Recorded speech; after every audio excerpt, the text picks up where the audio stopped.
Hello বিয়ান, আসসালামু আলাইকুম। তো এখন একটা টিপস দেখাইতেছি। সেটা হচ্ছে যে আমার ভাত বলকাইতেছে, আমি একটু তেলটা দিলাম। তেল দিলে কী হয়, ভাতটা সুন্দর ঝরঝরাও হয়, একটার সাথে আর একটা লাগে না। এই কারণে আমি একটু তেল দিলাম, সয়াবিন তেল। আর ভাতটাও অনেক সুন্দর হয়, ঝরঝরা হয়, মুলাম হয়। আমার কাছে অনেক ভালো লাগে এভাবে ভাত রান্না করলে। তা আপনারা চেষ্টা করবেন একটু তেল দেওয়ার জন্য। তো এদিকে আমি তরকারি পাকাচ্ছি, একটু খাইছি রুটি দিয়া, মুরগির মাংস, দেশি মুরগি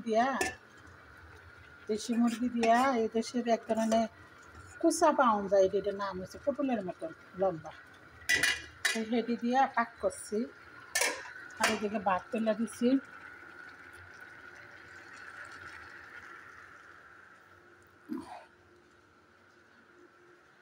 একটু পানির পিপাসা লাগছে, একটু পানি খাম।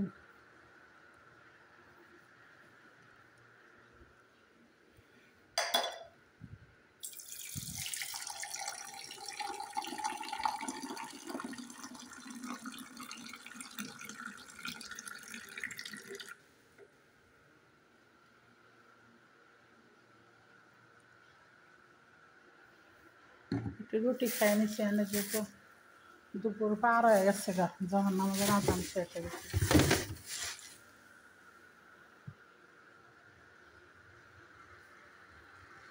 আজকে পর্যন্তই।